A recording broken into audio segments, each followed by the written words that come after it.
I had a woman come to me a few days ago and she said, oh, she said, the government's given me £400 for my heating. And I said to her, have they given it to you? She said, yeah, they've given it to me.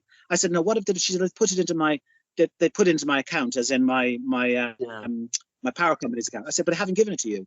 They've given it to the power company. And she looked at me and went, oh yeah, I see what you're saying. And I said to her, how much was your heating? She said, well, you know, it's now £800. It was 400.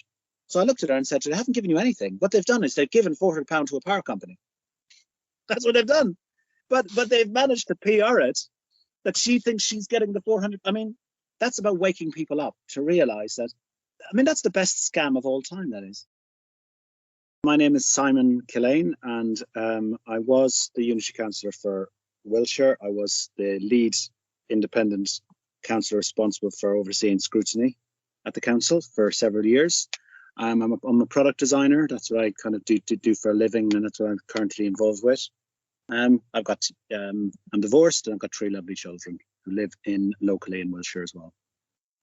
So can you tell us what you managed to achieve in Malmesbury? Because, I mean, it must be 3 or 4 years, maybe even 5 since we spoke. And there had been a real pushback against the big local landowners, land speculators. They had decided what they wanted to do in Malmesbury, where all these lovely new houses were going to go.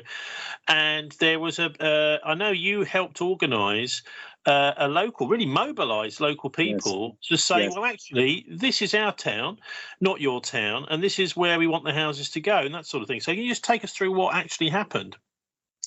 Well, it all started with, if we go back to the minority government of David Cameron and Nick Clegg, the Liberals and the Conservatives, and how I think David Cameron, he was a young blood, probably hadn't much experience of the political system, was very naively thinking that he could win back Tory support by overhauling planning to give local, mostly lovely blue Tories, more of a say in development, because there was all this stuff about NIMBYism. You know, you have to have development, but we'll give you a choice as to where you have the development. And so what happened is at that time was basically just a very enthusiastic guy, an engineering sort of innovative sort of person, very loved the town I lived in, Malmesbury, very keen to see great things happen. And so I embraced what they called the pilot neighbourhood planning scheme, where for the first time, I think people didn't realise it, but the first time probably in the history of planning, legislative planning for government, there were real powers that could be given to communities. Communities could literally get their hands on a driving wheel. And so that's what we did. We basically followed it. Me and some other locals in the town followed right through to the end process, where we ended up with a referendum, and we completely reorganised how development would occur in the town. We had Prince Charles's Foundation, we had architects, we had urban planners, we had local people, local shops and businesses. It really became a fabulous forum for a community to look at planning and decide how they would like to shape it within rules. So we accepted that there were rules. We had to have so many houses. We had to have lots of dogmatic, draconian rules in planning. So there was still that element of the system getting its say and increasing and expanding development, but we could shape it much, much more readily than ever before. And we did, and the referendum was a success. Tell us what that meant in Malmesbury, because I know you've got, every town is pretty much the same. If it's going to expand, it makes sense to expand it in certain directions. And, for example, in such a way that for people close to the town centre, you're not necessarily building main roads. What you're doing is you're allowing people to walk and cycle and this sort of thing. Yes, so this is very much... for example, looking at the housing stock, so you'll have a lot of maybe older people living in 3 and 4 bedroom houses, and they want to move out. So you can go for the route of getting a big private company to build exclusive, what's called extra care apartments, where people give up their homes and have to pay a lot of money for an apartment. We didn't do that. We ended up with a charity called Abbeyfield buying a site for £1 and doing a majority of 1 and 2 bedroom apartments in a beautiful place. For people who wanted to sell their property. So there what you're doing is you're trading a big house for a smaller property, which is more suitable for you, but you're not doing it through a greedy commercial system. You're doing it through a community-led system where a charity's running it. So that was one. That was a fantastic scheme. The other thing was a supermarket. So we had the choice of having a huge superstore, Sainsbury superstore, about 1.5 miles from the town, I was very active in getting one council and 2 independent studies done to look at the viability of a big superstore outside the town, what it would do to the town centre. And pretty obviously, it would have destroyed the town centre.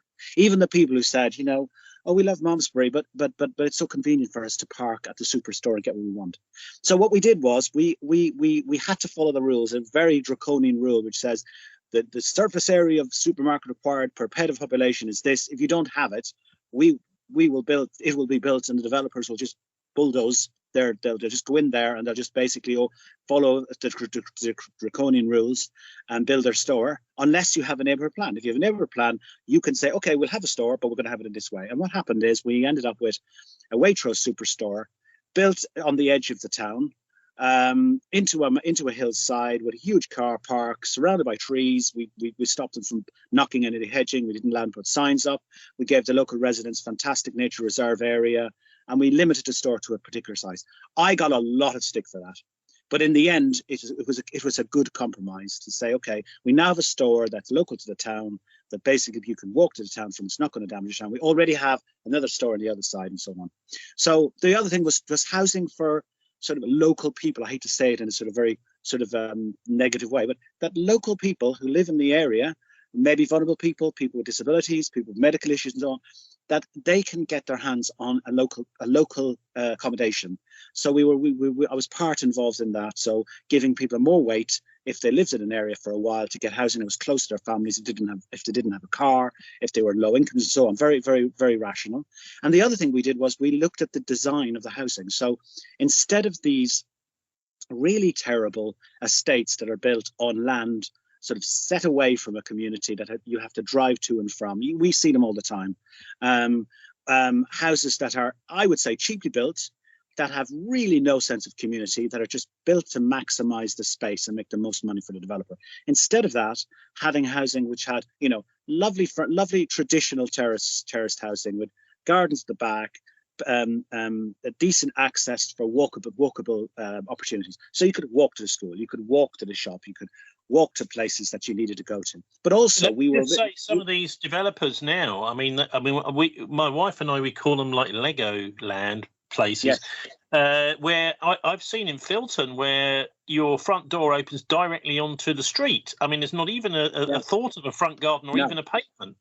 No, and this is really maximizing. They're looking at land. These developers are looking at land as money. They don't see a beautiful field with lots of cattle and flowers and the potential to build a beautiful integrated community with community gardens and decent parks. They're just looking at money. They will get onto a CAD package and they will maneuver around the houses in different directions until they can get the maximum in.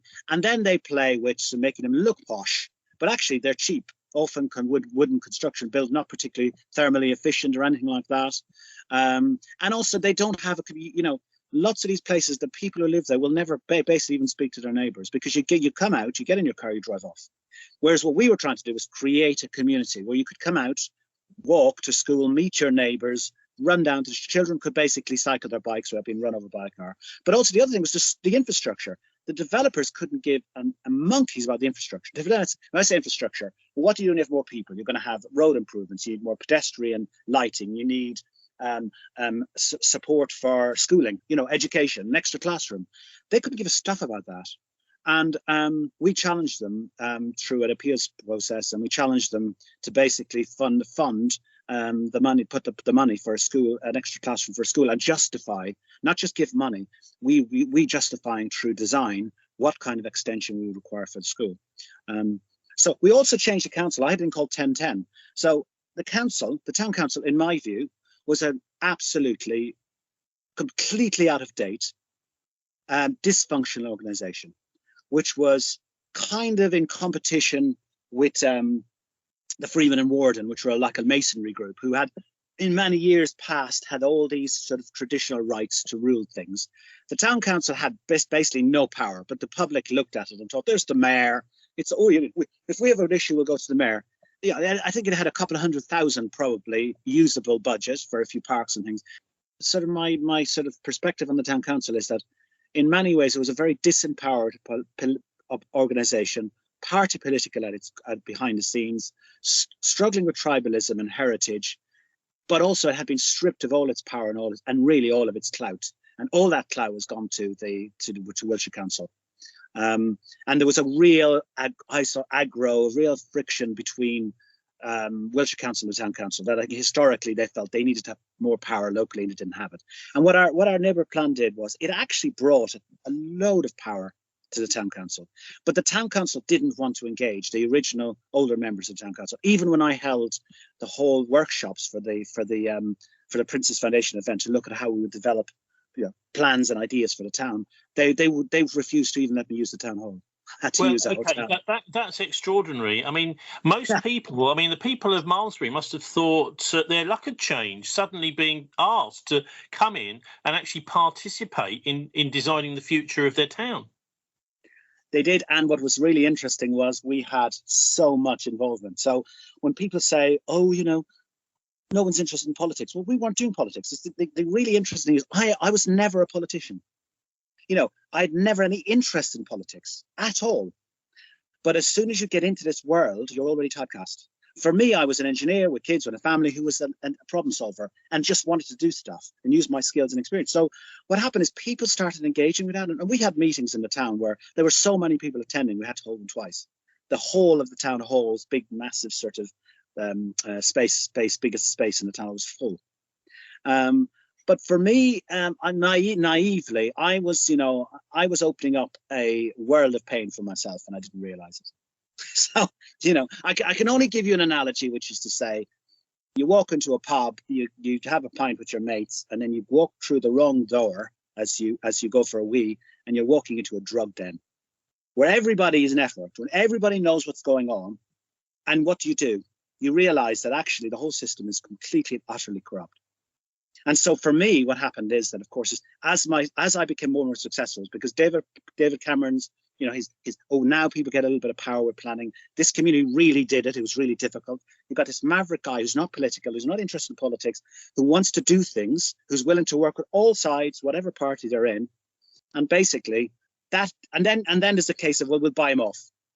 Let's buy him off. Let's try and convince him that, that he can be bought. There's ways to buy him. And nothing they did worked until the very end, which was to try and destroy my reputation and set up campaigns around the town to basically make it difficult for me and the family to live there. There about them trying to buy you off. How did they do that? I mean, you can imagine these speculators think, well, every politician's got their price. The reality is that it's quite astonishing, and this is how dysfunctional the system is. As somebody who sits on a planning committee, I did sit on a planning committee in the council. I could be paid money as a consultant. I could take money to give advice. So how it was all about me being willing to meet with developers, big developers, special interests, and then for them to sit down and with a wink and a nod say, do you know what? How could we make your life better, Simon? You know that the decision that needs to be made is X. I know you're looking at Y, but actually, if you do X, there's opportunities for you here. And I was not willing to be bought. This is the fantastic thing about real democratic power. If you're not willing to be bought, people perk their ears up. It's like, everybody can be bought. Everybody has a price. There must be a price. And then, of course, when none of that works, the next level is to basically start campaigns to destroy your reputation so you can't get elected. So you end up having loads of problems locally with local residents because they start hearing stuff and believing something's false about you. And that was the big monster process that occurred. We got the referendum through, and we won the referendum, and the neighbour planning process was established. But then in the end, I had to decide, what am I going to do here? And I had to get out of it. I had to leave, because not only did I feel that I was up against forces which were literally impossible for me to basically counteract, but my family and my children were suffering from it. My ex-wife, my children. I ended up divorced and out of the town, divorced my wife, left my children, and walked away from it all. That's what happened to me. And in the end, it's not a sad story. It was a great story because I learned. Can you tell us how they did that? In what way? Do you mind talking about it? Because that's. Well, I mean, So I come home from town one day, and I find I've got 20, 30 phone calls from residents who are saying they'll never vote for me again, because a PR company has put about 5,000 leaflets all around the town in my name, full of lies. When I tackle that PR company, they threaten that if I expose them, they have an army of lawyers that will destroy me. So there was a leaflet. You're saying a leaflet. Sorry, Simon. You're saying a leaflet was circulated with your name on it. Was it actually they were trying to pretend it was you, like black propaganda? Yes, black propaganda. Astonishing. The only reason we found out was because, well, a friend of mine managed to stop one of the guys who was delivering. And then I found out who the company were, and they basically threatened me. But basically what they said was, we have the money and the power and the legal, and you will not be able to counteract us. So they threatened if I divulged their names, I would be basically destroyed financially. But that's only the start. That's just the start of what happened. Oh my God. Because then I had 13 code of conduct complaints against me to Wiltshire Council. Now, you'll find again through the political system here is that it's very, very easy to typecast a politician as a baddie and for the public to believe it. So all you got to do is make a false complaint, put it into the council, get a newspaper to basically print some sort of article alleging you've done something terrible. And then basically there's no substance whatsoever. It goes into the council. The council then have a politically orientated committee that decide whether you're innocence or guilt. How crazy is that? And then, of course, what happens is that it turns out to be there's no evidence. So what happens is it just disappears, but the damage is done. You don't have your day standing on the edge of a courthouse with all the papers around going, I'm innocent, I never did this. The newspapers are, in my view, are highly corrupt as well.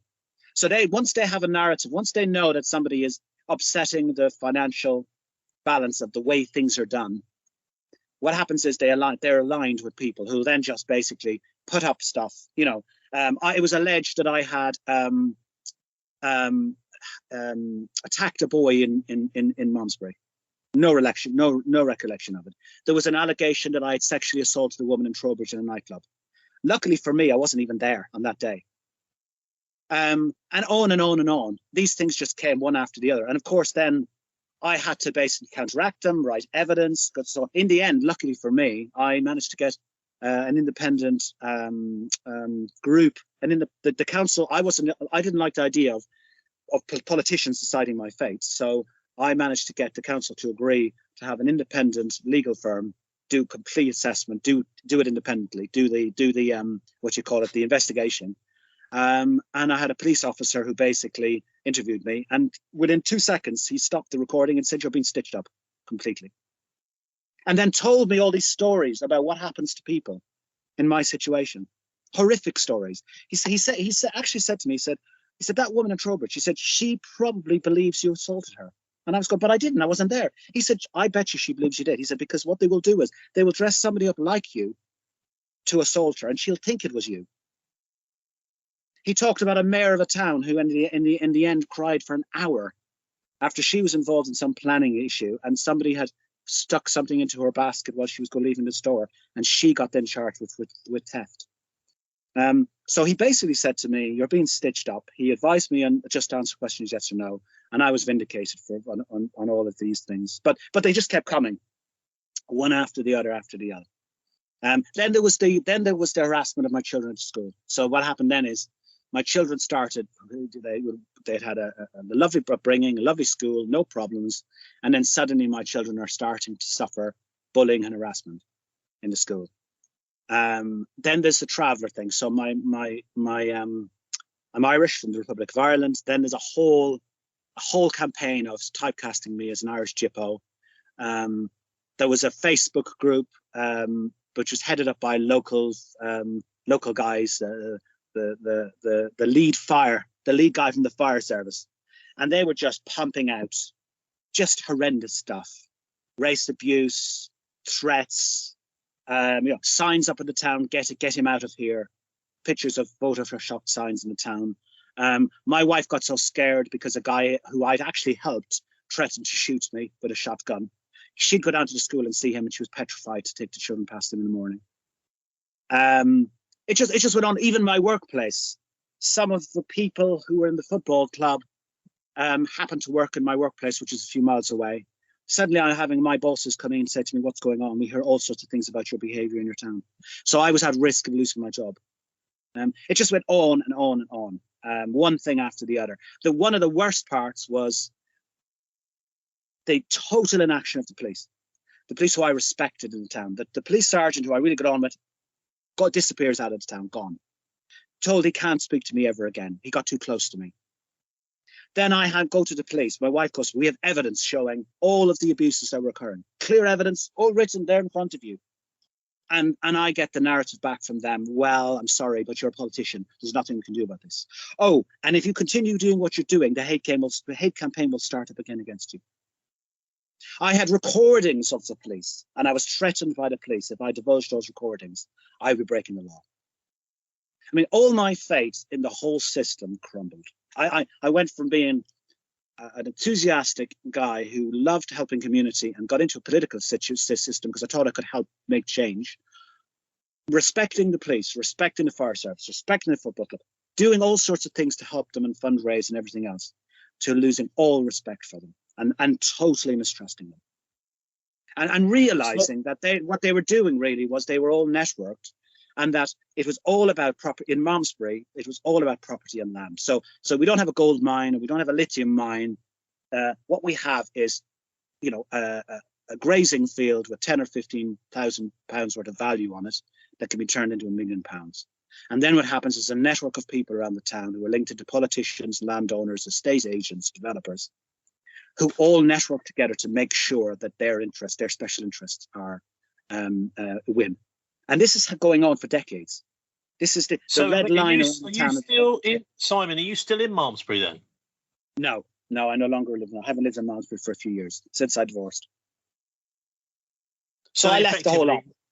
Yeah, they effectively ran you out of town. What about your plan? I mean, at the very least, you managed to get this neighbourhood plan in place, didn't you? My feeling about the neighbourhood plan is that, so I don't get involved directly with it, with what goes on. I go to visit my children every now and again, but it's clear to me from what I see. Every time I go there, I see, developer signs saying land assigned for development and so on, houses going up. It's clear that, to me, that what you need with a plan like that is you need somebody in your community who is independent, who is professional, who is evidence-based, who lives and loves the community, to be almost like a warden, to be eyes and ears, to watch out all the time, because the plan is always challenged. And there's legal people who have so much money. They drive down to the planning appeal in the Mercedes with loads of lawyers and consultants. When you're a community up against that, mothers and fathers and teachers and the local gardener and whatever, you need somebody in the town. You need people in the town who basically can rise above all the politics. If you don't have that, the plan basically starts to get eroded. And I could see that in Malmesbury. There'll be erosion through special interests, a takeover through a political, tribal process within the town council, special interests emerging again, and bit by bit, the plan basically being torn to pieces. And I can see that already occurring there. Now, you mentioned briefly this kind of, I think you characterised it as a kind of Masonic group in the town, which was almost in parallel with the town council. So you have basically you have Freemasonry in lots of communities. I was offered the opportunity to join the Freemasons in Malmesbury. I didn't. Somebody told me if I had, I would have been set up for life. I wasn't interested in these special, whether it was a developer trying to get me to come to them and say, listen, why don't you help us out? Or it was a local networking group. I was not interested in being bought by anyone. And there's loads of conflicts behind the scenes. The lead Mason in Malmesbury was the guy who was heading up the Facebook group, which was actively trying to destroy me with hate, racist comments, complete setups of lies. I had driven down the wrong side of the road in the street and nearly killed someone. I nearly killed a woman with her buggy when my car was crashed. Completely fabricated. And the lead guy in that was the lead guy for the fire service in the town and the Freemason. When I contacted the Freemasons and said, look what this guy's doing, they just completely rebutted me. They didn't say, sorry, this is out of order. We as an organization do not promote or not condone any kind of hate, racist, lies and unproven attacks on local elected members. We will have a chat with this guy. They just basically told me to get stuffed. pretty much. Well, it's a horrific story, but so what do you think people can do if you're trying to fight even a small development? I mean, in Bristol at the moment, we've got horrendous things going on. One, the development at the Boatyard, which is a set of blocks of flats over the River Avon on Bath Road, off towards Bath on the A4 from Templemeads, which controversially had a kind of strut, so it was poking out over the river, and has now gone into started to subside, or the earth underneath it has been subsiding into the River Avon. I don't know if anyone's ever going to live in those flats. There seems to be almost a free-for-all going on in planning, with enormous tower blocks being built. But I mean, even on a small scale, do you think, is there anything people can do if they're concerned about unsuitable developments going on near them? There is. I mean, just to give you a parallel, go to Swindon. Take your camera to Swindon and look at Swindon. Swindon has a fabulous train link that take you anywhere. It's a fairly modern place. It's highly educated people, lots of business. Swindon is a disgrace. From a council point of view, it's a disgrace. Literally now, because of COVID and the offices being left, and retail issues, the shops closed down, boarded up. I mean, it's a shock. I've been shocked when I've walked through Swindon, and Swindon has so much potential to be renewed, to have community spaces, to have a really vibrant centre where you could have people who want to work, live and work in the same place, turn some of the flats into apartments for people who want to have affordable accommodations, all sorts of opportunities in Swindon to renew it. But what's happening is the system is institutionally messed up and corrupt. You have politicians who are basically networked to landowners. It'll be commercial spaces. I mean, you're talking about somewhere like Bristol and Swindon. A small commercial space, if you put a high rise, can turn a piece of land into millions and millions of pounds of value. So I mean, really great example of Swindon is, as you drive into Swindon, there's one example of a Volvo garage on the left where they've knocked their building to build a new showroom. On the right, literally probably no more than 10 or 15-year-old, huge big brick building with glass frontages being bulldozed down. So the planning is not coordinated. The planning is very much focused on bureaucratic legislative rules that are often configured to allow special interests to get their way so they can extract money. It's all about extracting money from space. It's not about saying we could create fantastic opportunities for employment, for business, for retail, for community, all that sort of stuff, and we can make some money. It's about the money. That's the problem. And when you say, what can people do? The political system in the UK is a shamocracy. There's nothing democratic about it at all. If you want to look and see how much money is being donated into political parties, just go on the net. You'll find it. Whether it's unions, private interests, developers, and ask any honest person in the streets. If somebody comes up to you and says to you, here's 10 grand, I want you to go over there and do something that may not really align with your morals, but you could do. A lot of people just do it. The money is what's driving the corruption. And the political system in the UK is so easy to fix. My view, 5 years, you've completely fixed it. And it's simple, but you've got to be able to re-educate the people in this country about what actual elected representation actually means. I went to a school once and I was doing a talk on elected representation. And the students in the school were all 15, 16, very intelligent young people. And they had some teachers. They were so focused on tribal politics. It was like, my dad's Labour, well, my dad's UKIP. Well, I think that the Conservatives will win. When I said to them, what about your school? Who actually maintains and manages your school? If you have an issue with, say, your basketball court needs a new ring, what could you do? None of them had any clue about what actual elected representation was about and how they could even influence it. They could have a school committee, which would go to the area boards, get 20 or 30 grand to put in a new surface for their football, whatever. Look at trying to get solar panels for their school because the school is managed through a PFI, which is run by the council. They had no idea of what electoral representation was about. And what was really interesting was, because I was an independent, they looked at me like, "But you have no power. You have no power. Even though I said to the children there, tell me how much power an MP has in a constituency. And the answer is none. No MP in a constituency has any legislative power, pretty much none. It's all in the national party system. So you have a council system and you have an MP who basically have no interaction. And then when you look at politics around the world and electoral systems, you find where you have different kinds of systems in place, it's easy to see that they work better. So you can literally go to other countries, pick up some of the things they do, and you'll see they work fine. So in our country, the problem we have is we have a highly centralized government in London that is an establishment elite. We all know this, who are linked to special interests, whether it's the NHS and the unions and everything else, or it's privateers basically out there trying to basically make a quick buck. They're all linked to special interests, are highly tribal and religious. So even in the political world and the council, if a conservative guy has a brilliant idea to plant a park full of trees, the Labour or the Liberal guy will say, we'll trash that idea because of the fact that that person happens to be a different colour to them. I mean, it's the most really discriminatory system. I mean, and to me, it was appalling when I was in there to have these people who kind of legislate over what's right and what's wrong about, discrimination and racism and gender and so on. And they've got this melting pot of nonsense discrimination, within their own process. And they totally it's valid.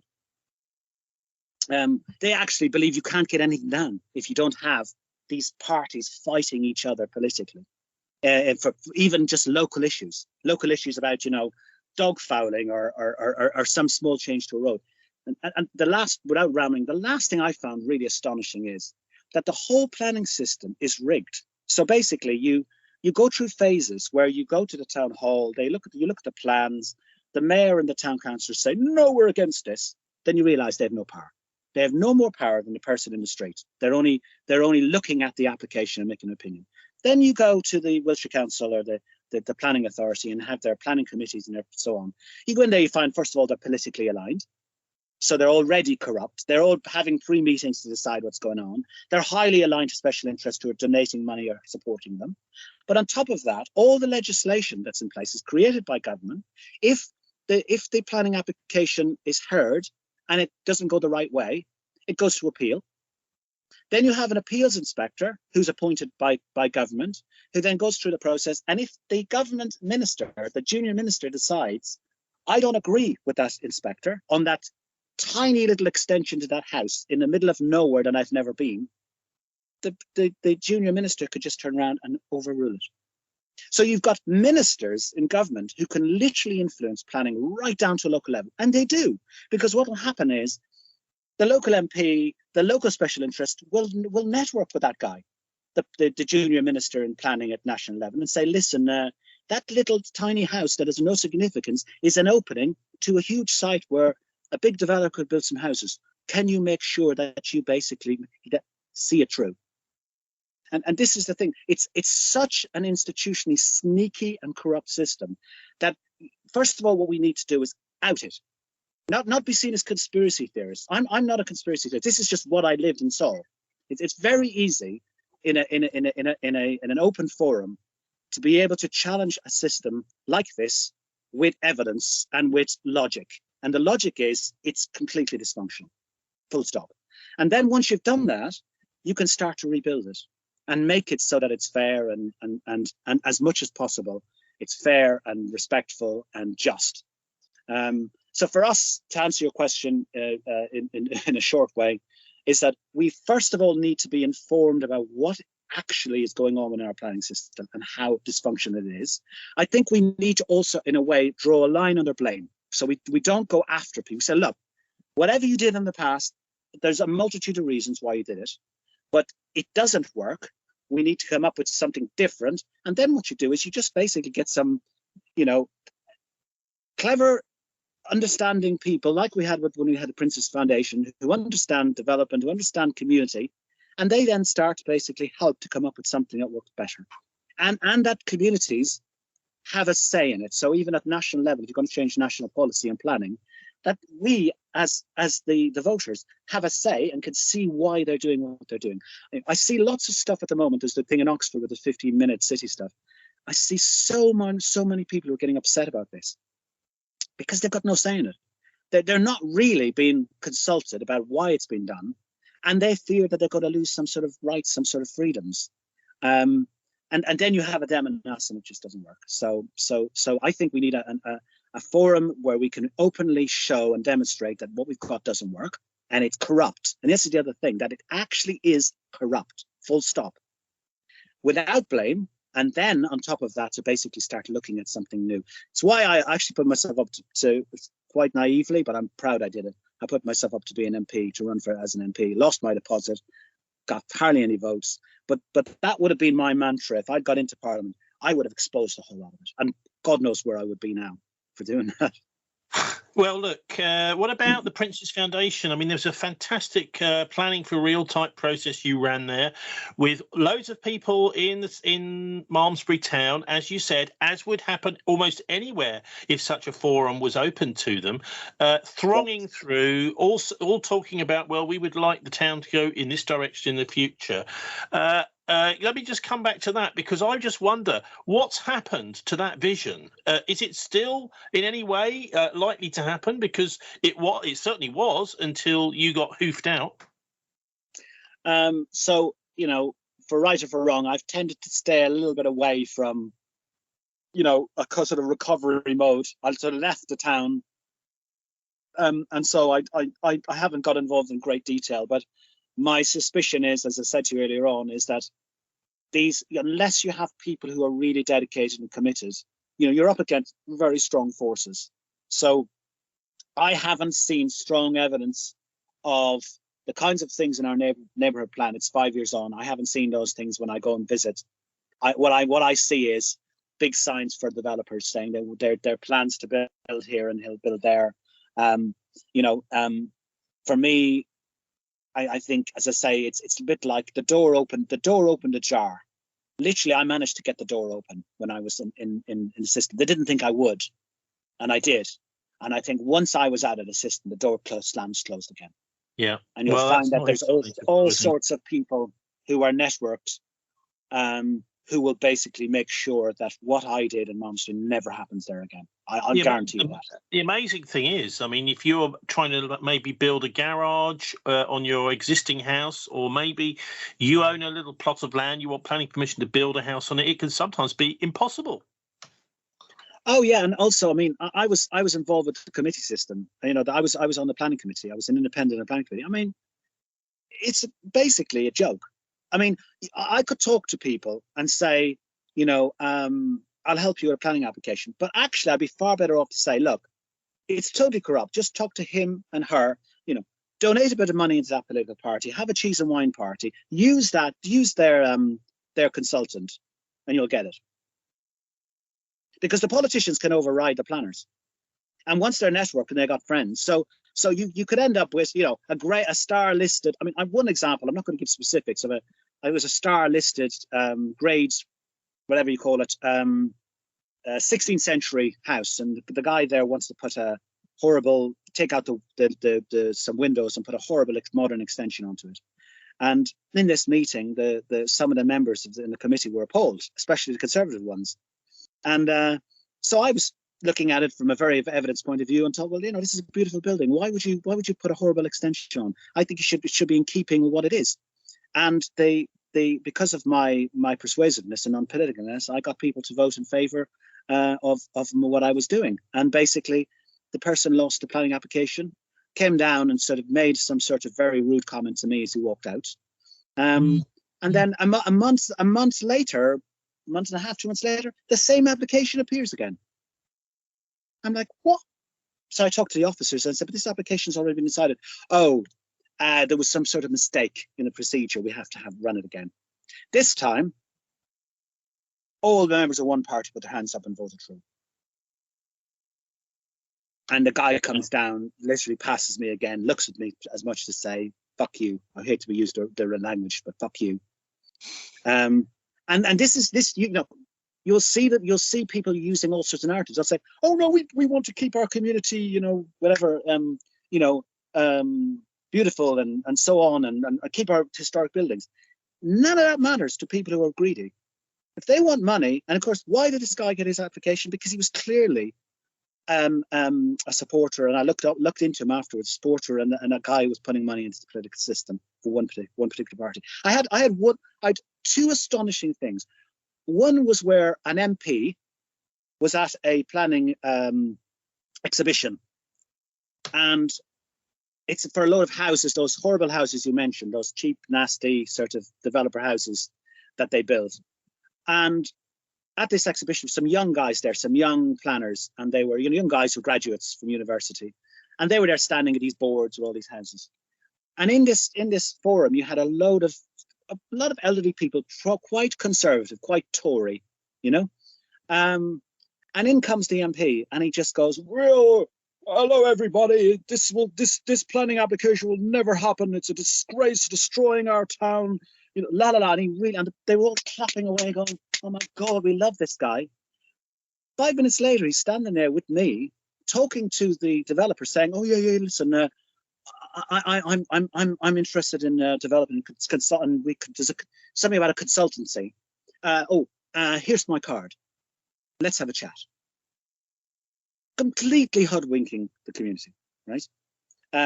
Telling them one thing, but actually, in reality, they see the opportunity to make money or to get some sort of money investment, whatever you call it, donation through these people, and they'll want them to pay. I'll say, "Yeah, you can buy me, and I will make sure you get what you want." We'll just fool the people into thinking that basically we're with them, but actually we work for you, you know. And one other crazy example I had, and this was with a Liberal Democrat, where I'm at an event, this Liberal Democrat MP who I really admired and respected, and I was really into environment and all this stuff, global warming and saving the planet at the time, and they were all into this sort of stuff. And basically, he, with the neighbourhood planning process, we were having real troubles. We were now worrying that our plan was going to be overridden because it hadn't been referendumed, that the developers were going to win an appeal case. So I met this MP and I stopped him and I said, "Listen, is there any chance I could talk to you? Because I'm really concerned about what's going on." He said, "Sorry, I don't have time." He's putting on his coat and it's like, "I don't have time, I can't talk to you. Listen, do you want to speak to my PA next week? I'm sorry, Simon, I can't speak to you." And I was like, "Just have you got 2 minutes?" "No, I'm sorry, I don't have any time to speak to you." A few seconds later, a guy walks up to him, and the guy introduces himself as some sort of biotech business owner and says, "Oh, I have several businesses, and I think this one turns over 13 million. Immediately, that MP drops everything and says, "Oh," introduces himself, starts chatting. I'm just standing there watching this. And then turns around and says to him, "Oh, well, we have select committees in London. Perhaps you could come up and be a member of the select committee." So you have a guy who's never spoken to his MP before, right? Literally getting into a committee at government simply because he's smart enough to show the cash, the money. Whereas I, who had a legitimate process going on, was involved totally with the whole political agenda, was trying to challenge government so we could have decent planning in our town, no interest. Because I didn't have the money. If I had won the lottery and I flashed some money to this MP, he would have turned around and said, "Yeah, sure, come on, listen, I'm going to forget everything I was doing now."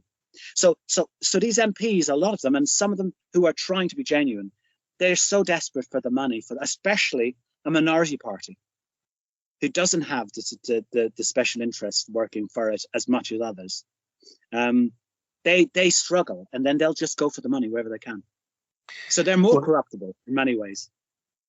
I mean, I'm still interested, Simon, in the very bottom end of the planning system, I suppose you'd call it. Things like planning permission for caravans, you know, someone who's trying to eke out a living somewhere, gypsy traveller sites, things like that.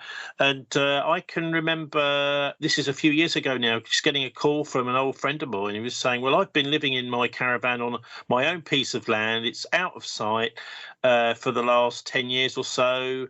I'm starting to get planning enforcement people coming to tell me that they're going to tow my caravan away," this kind of thing.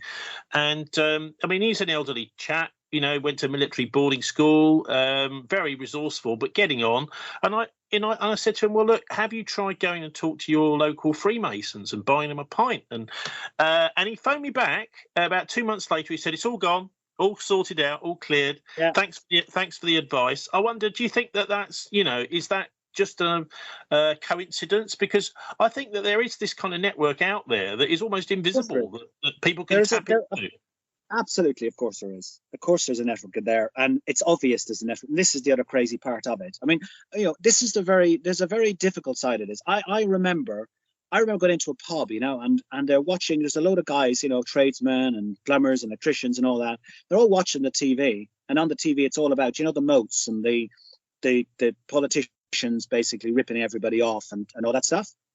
And I go into the toilets and I'm standing next to another guy in the urinals, and he's chatting to me. And he looks at me and says, "Simon, why don't you accept all this off these people?" I would. So the same guy is out telling everybody, "Oh, it's terrible, the politician." People in my town would readily have said to me, "Yeah, go for it, get the money, join the Freemasons, take it." And a lot of them said, "You're better off. You'll be less trouble for you, Simon, and your family."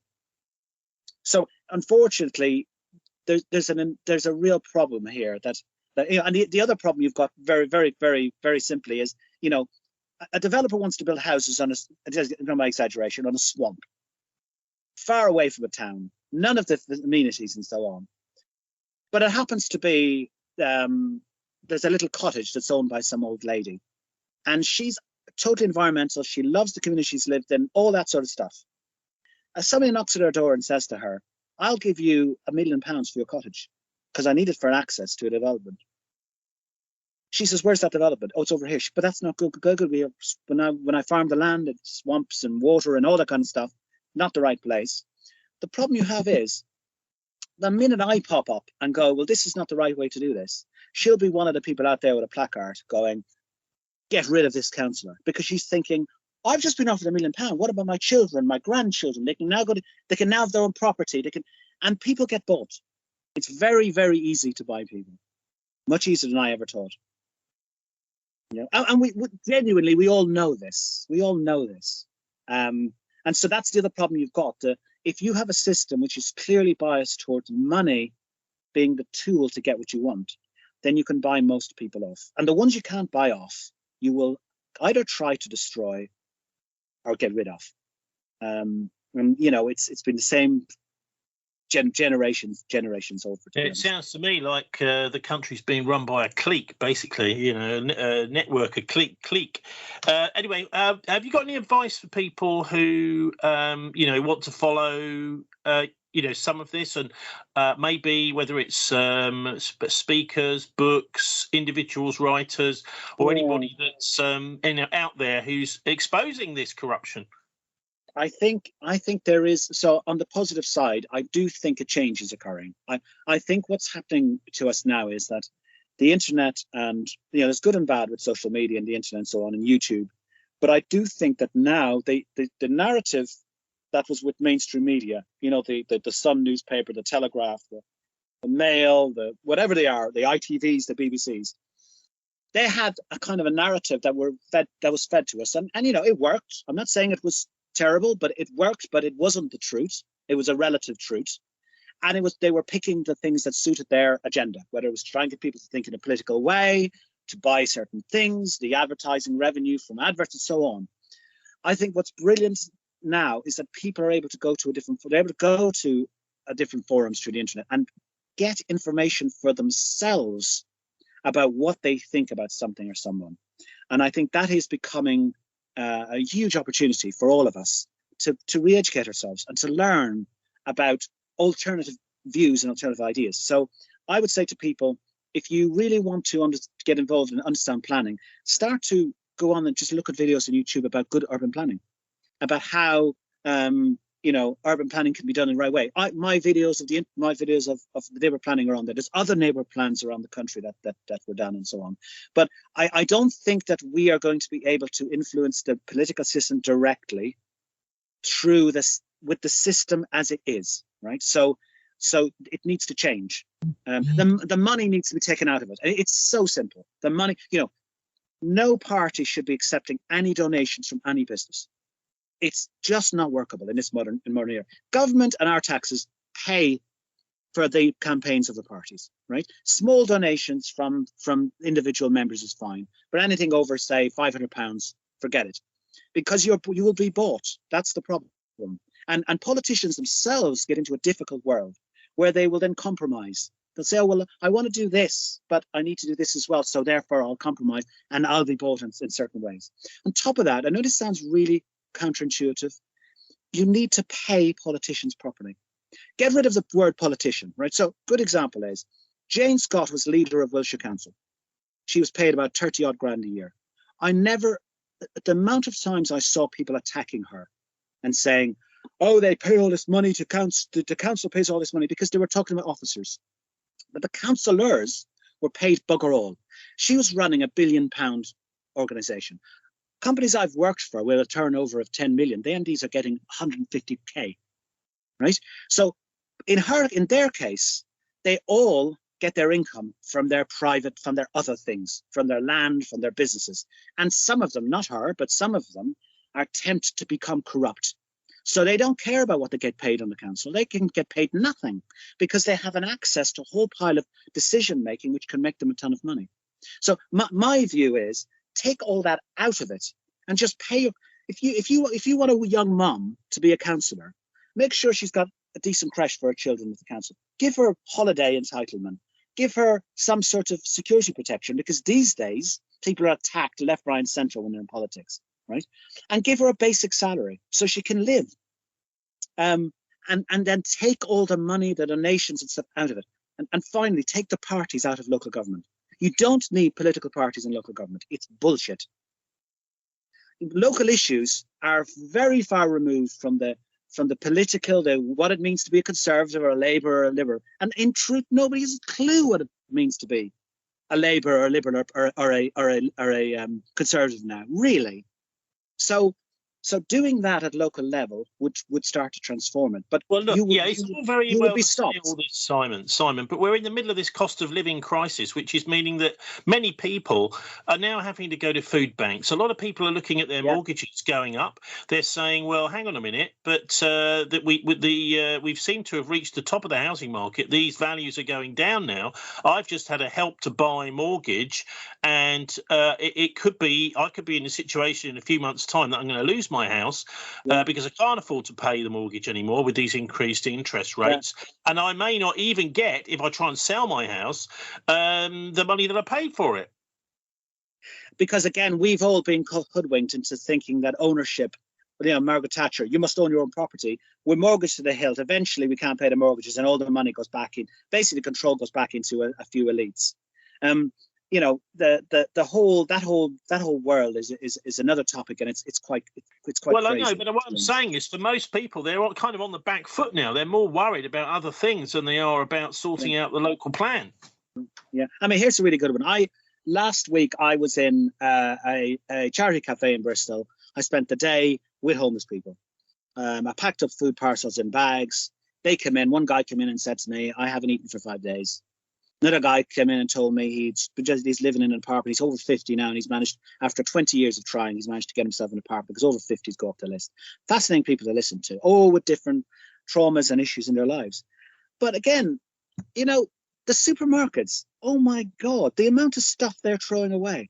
It's astonishing, right? You could feed every homeless person in the UK from all the stuff that those supermarkets throw out. And I'm not saying throw in the bin. It's not even, the food isn't even past the sell-by date. If the supermarkets really cared about people, they'd be setting up they'd have a joint program, the Co-op, Sainsbury's, setting up a little cafe, a charity-run cafe, but where basically you come in there and you can have whatever you want for free. It would be no skin off their noses whatsoever. They'd actually get a benefit, because people would start saying, oh my gosh, isn't this wonderful what our supermarket is doing? Right? It's really interesting. A lot of people who have got are very poor and have no access to food. The only reason they're getting it at the moment is because there's a whole pile of crazy legislation about how long you can keep food on a shelf for, and something best before dates and so on. Where astonishing amounts of food, tinned food that would last 10 years, has just been thrown in the bin, and such a tiny amount of it is going to charities that are run by these wonderful people who are struggling to get volunteers, who have no money, who are getting run-down premises, who are running around and spending their own money trying to deliver food to people. But none of that's necessary. Yeah, if those supermarkets just got to, in a week, I mean, they know about retail, they know about buildings, they could set up with the support of a charity, a system. And I'd seen it in one particular charity in Bristol, and it's fantastic. People come along, they go in, they have a meal, they get offered, all the basics, toilet roll, toothbrushes, whatever they want. And they pick the foods that they require, and off they go. And perfectly fine. So it frustrates me that there are so many opportunities for us to be in a world where no one has to go hungry. No one has to go without heating. I mean, I often make the analogy of a swan in a lake. Really? Will a swan looking at human beings today say, I'm not allowed to swim to be in this lake because the lake is owned by somebody, or if I go into the lake, I'm going to have to pay 200 quid a year. The nest I want to build for my young, I'm going to have to get a mortgage, or I'm going to have to send them into put my eggs in a creche. I can't heat myself, right? So, I'm not allowed. I only get so many credits if I want to heat myself. What would that swan do? That swan would just say, bugger off. They'd look at a human being and say, these people are supposed to be intelligent here. What is going on? How could we possibly live in a society where the fundamental basics of heat, shelter, food, sanitation, and healthcare are not across the board free for everyone? It's completely nuts, basically. Well, I have to agree with you, Simon Killane. Thanks ever so much for joining us. Yeah, thank you.